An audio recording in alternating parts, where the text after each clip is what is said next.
एखाद्या शेअरमध्ये गुंतवणूक करताना किंवा ट्रेडिंग करताना आपण सगळ्यात पहिले त्या शेअरच्या किमतीकडे लक्ष देतो आणि ती किंमत वाढणार की कमी होणार याविषयीचे अंदाज किंवा तर्क लावून आपण त्या शेअरमध्ये खरेदी विक्रीचा व्यवहार करावा की नाही याविषयीचे डिसिजन घेत असतो. कधी कधी हे डिसिजन बरोबर ठरतात, नाहीतर चुकीचे ठरतात. कारण प्रत्येक वेळेला आपण जसा विचार करू आणि तसेच मार्केटमध्ये होईल असं नाहीये. त्यामुळे एखाद्या गुंतवणुकीविषयीचे प्रेडिक्शन आपल्याला योग्य पद्धतीने करायचे असेल किंवा अधिक आत्मविश्वासाने करायचे असेल तर आपल्याला कॅन्डलस्टिक अनालिसिस हे यायलाच हवं, ज्यामध्ये वेगवेगळ्या प्रकारचे कॅन्डलस्टिक पॅटर्न्स आणि त्याचा अर्थ समजून घेणे खूप आवश्यक आहे. कॅन्डलस्टिक पॅटर्न्स हे बायर्स आणि सेलर्स यांच्यामध्ये झालेल्या व्यवहारातून निर्माण झालेले असतात. त्यामुळे त्या पॅटर्न्स मध्ये कोणाचे वर्चस्व जास्त आहे हे समजायला आपल्याला मदत होते. आता कॅन्डलस्टिक पॅटर्नचा अभ्यास करताना एखादी कॅन्डल जर आपण बघत असू तर ती कॅन्डल 5 मिनिटाची असू शकते किंवा एका दिवसाची असू शकते किंवा 1 महिन्याची सुद्धा असू शकते. त्यामुळे आपण कोणत्या टाइम फ्रेमवर ती कॅन्डलस्टिक बघत आहोत हे समजणे सुद्धा आवश्यक आहे. तर आता कॅन्डलस्टिक पॅटर्न मधील सगळ्यात पहिला प्रकार आपण समजून घेऊयात, तो म्हणजे बुलिश कॅन्डल.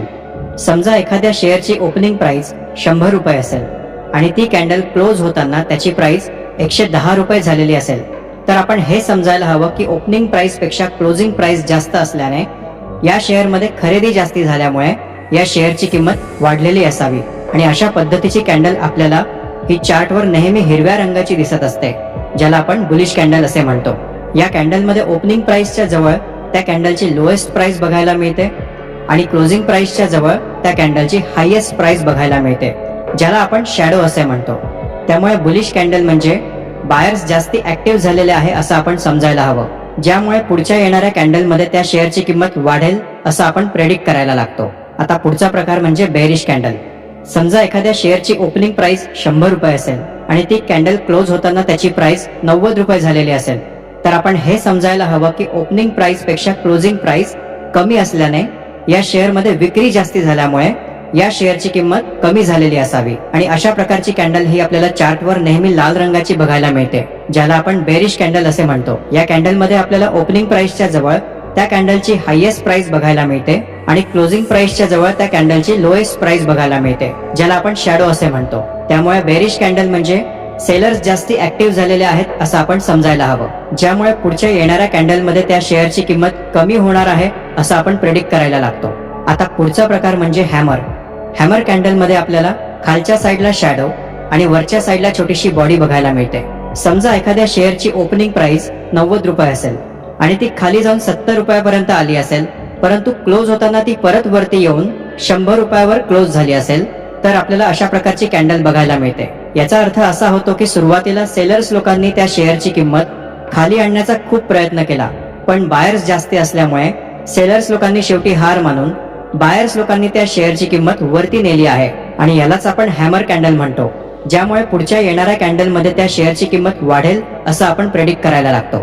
जेव्हा आपण हॅमर हिरव्या रंगाची बघतो तेव्हा त्या कॅन्डलमध्ये ओपनिंग प्राइस ही क्लोजिंग प्राइस पेक्षा नेहमी कमी असते आणि जेव्हा आपण हॅमर लाल रंगाची बघतो तेव्हा ओपनिंग प्राइस ही क्लोजिंग प्राइस पेक्षा जास्त असते. पण या दोन्ही कॅन्डलचा अर्थ एकच असल्यामुळे त्या कॅन्डलच्या रंगाकडे आपण विशेष लक्ष न देता त्याचा अर्थ समजून घेणं महत्वाचं आहे. आता पुढचा प्रकार म्हणजे शूटिंग स्टार. या कॅन्डलमध्ये वरच्या साईडला शॅडो आणि खालच्या साईडला छोटीशी बॉडी बघायला मिळते. समजा एखाद्या शेअरची ओपनिंग प्राइस 100 रुपये असेल आणि ती वर जाऊन 120 रुपयापर्यंत गेली असेल, परंतु क्लोज होताना ती परत खाली येऊन 105 रुपयावर क्लोज झाली असेल तर आपल्याला अशा पद्धतीची कॅन्डल बघायला मिळते. याचा अर्थ असा होतो की सुरुवातीला बायर्स लोकांनी त्या शेअरची किंमत वरती नेण्याचा खूप प्रयत्न केला, पण सेलर्स जास्ती असल्यामुळे त्या शेअरची किंमत पुन्हा खाली येण्यास सुरुवात झाली आणि यालाच आपण शूटिंग स्टार कॅन्डल म्हणतो. अशा प्रकारची कॅन्डल निर्माण झाल्यामुळे पुढच्या येणाऱ्या कॅन्डलमध्ये त्या शेअरची किंमत कमी होईल असं आपण प्रेडिक्ट करू शकतो. शूटिंग स्टार मध्ये सुद्धा आपल्याला 2 कलर बघायला मिळतात. हिरव्या रंगाच्या कॅन्डल मध्ये ओपनिंग प्राइस ही क्लोजिंग प्राइस पेक्षा नेहमी कमी असते आणि लाल रंगाच्या कॅन्डल मध्ये ओपनिंग प्राइस ही क्लोजिंग प्राइस पेक्षा जास्ती असते आणि या दोन्ही रंगांच्या कॅन्डलचा अर्थ हा एकच मानला जातो. आता पुढचा प्रकार म्हणजे स्पिन टॉप. या कॅन्डल मध्ये वरती आणि खाली अशा दोन्ही बाजूंना शॅडो बघायला मिळते आणि मधील भागात छोटीशी बॉडी बघायला मिळते. समजा एका शेअरची ओपनिंग प्राइस 100 रुपये असेल आणि ती वर जाऊन 120 रुपयापर्यंत गेली असेल, त्यानंतर पुन्हा खाली जाऊन 80 रुपयापर्यंत गेली असेल, परंतु क्लोज होताना वरती येऊन 105 रुपयापर्यंत क्लोज झाली असेल, तेव्हा आपल्याला अशा प्रकारची कॅन्डल बघायला मिळते. याचा अर्थ असा होतो की सुरुवातीला बायर्स लोकांनी त्या शेअरची किंमत वरती नेण्याचा खूप प्रयत्न केला, पण त्या ठिकाणी सेलर्स जास्ती असल्यामुळे त्या शेअरची किंमत खाली येण्यास सुरुवात झाली आणि जेव्हा किंमत खाली आली तेव्हा त्या ठिकाणी परत बायर्स जास्ती झाल्यामुळे क्लोज होताना त्या शेअरची किंमत पुन्हा वरती येऊन क्लोज झाली.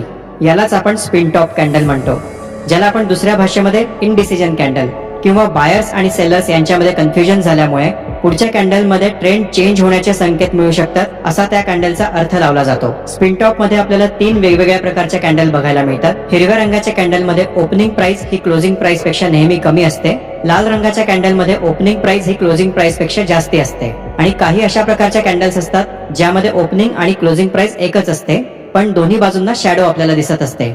त्यामुळे रंग जरी वेगवेगळे असतील तरी या तिन्ही कॅन्डलचा अर्थ हा एकच मानला जातो. तर आता कॅन्डलस्टिक अनालिसिस करताना या सर्व कॅन्डलस्टिक पॅटर्नचा अर्थ समजून घेणं किती महत्वाचं आहे हे तुमच्या लक्षात आलंच असेल. त्यामुळे सगळ्यात अगोदर कॅन्डलस्टिक